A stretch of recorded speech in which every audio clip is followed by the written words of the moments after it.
Welcome everyone to the Monday Night Wars. This is the 77th week of the Wars, the 205th episode of Raw. This Raw scored a 2.2 in the ratings, while Nitro did a 3.7. WCW wins for the 40th week in a row.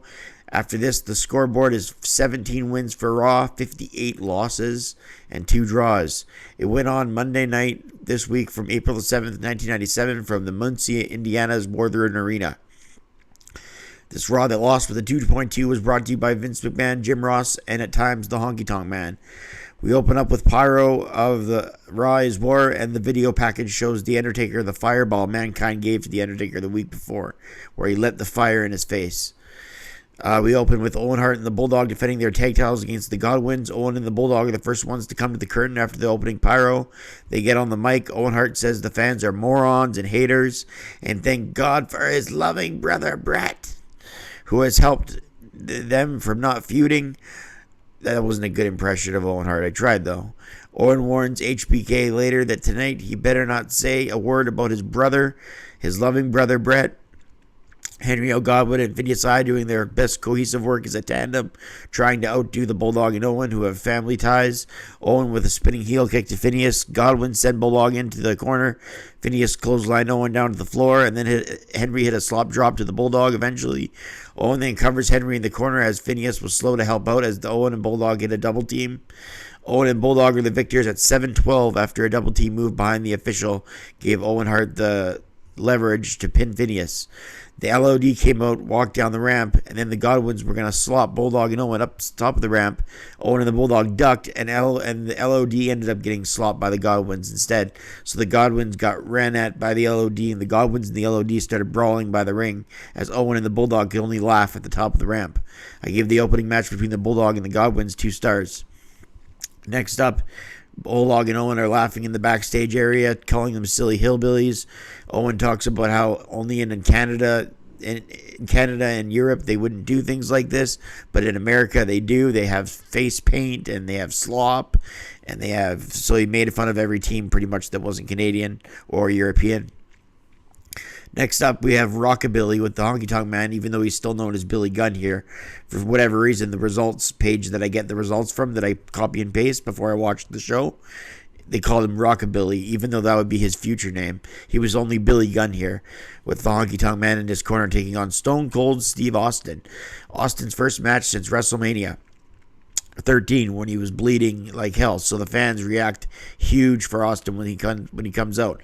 Not at the initial pop where the glass shatters. They don't cheer then. That would take a lot of people don't know this when they watch it back, but the glass shattering with everyone cheering, that became a thing later in 1997. That wasn't really a thing in early 97. However, Austin getting popped when he comes through the curtain or when he comes down the aisle, that's what get him pop, or posing on the turnbuckle, that's when he got the pop. But the pop with the glass wasn't really a thing until late fall 1997. Then it became more of a thing.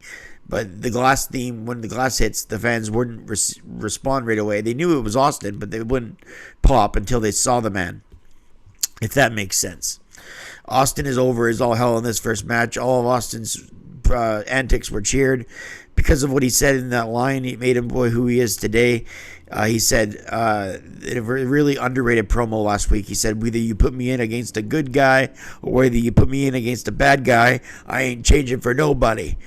That's just an underrated line, because so many baby faces, how often do heels get cheered and then they change their character once they're cheered to a goody good face? It wrecks the character. Stone Cold decided to stay what he was, and if he didn't decide to do that, we wouldn't have known Stone Cold the way we did, and we wouldn't have Stone Cold have done what he did. So that line is so underrated in the whole creative spectrum of Austin's push, that how he wouldn't change for nobody, whether he's in against a good guy or whether he's in against a bad guy. That was so key here. And he faces 2 bad guys on this episode. First, Billy Gunn. He hits the stunner, which got a big pop. and he gets the victory on Billy Gunn after Billy Gunn's fought back with a swinging neck breaker and a bunch of leg drops and whatever. Austin flipped off the referee and then flipped off Billy Gunn. The fans loved it both times. Austin won at 6-11 at a decent enough match. I gave 2 stars.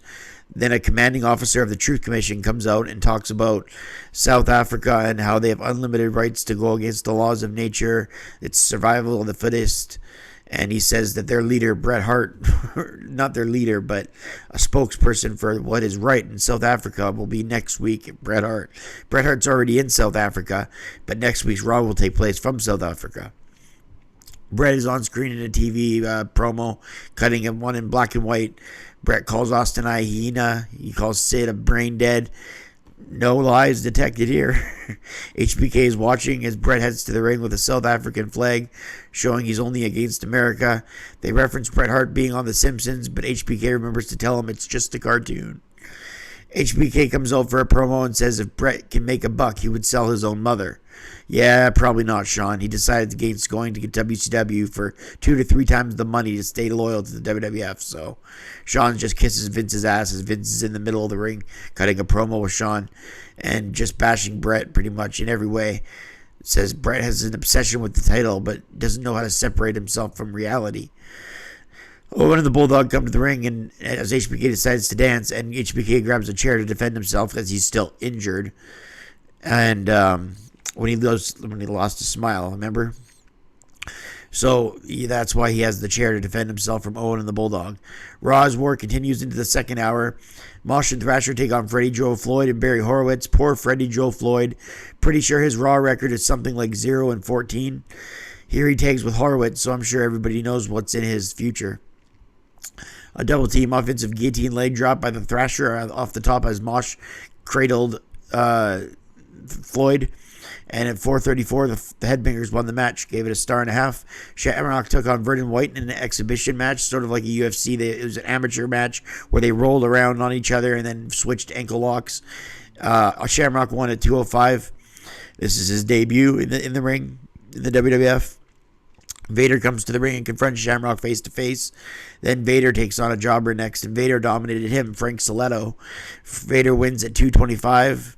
Gave that a 0.5 star. I didn't rate the Shamrock match because it wasn't really a match. Stone Cold Steve Austin took on Mankind in the main event. It was supposed to be Psycho Sid taking on Mankind, but Sid couldn't make it, and Austin said to Monsoon, all right, if you put me in the match with Bret in your house, Revenge of the Taker, I'll take on Mankind. So he said, all right, because Sid wasn't able to fight. So Stone Cold and Mankind or Foley have a lot of gems together. They had one a few months before this, either in late 96 or early 97. We'll see if this is another one. Sid was supposed to face Mankind. As I said, he's unable. So apparently he did. Oscar and Mankind have the main event. Apparently he did have a reason to miss this match. Jim Ross does an interview with Mankind in the ring, and this is one of Mankind's best WWF promos. He talks about what how it's going to go against him and Taker. He brings up his daughter. He brings up the assassination of JFK, and he makes it all make sense. And yeah, this is one of his greatest in-ring promos, or just promos, period. But it was in the ring before Austin got out there, and then Austin got a big pop when he came out again. Austin and Mankind went at it. Mankind hits the suplex on the ramp, but his suplex instead. He tried to hit a suplex, I should say a vertical suplex to Austin on the ramp, but he got suplexed instead. Owen says he's disgusted backstage in a split screen and then a backstage interview that Austin gets a match with Bret after Bret's beaten him twice. So Owen says that Bret will beat him 3 times. Austin flips off Mankind and Mankind hits a chin lock.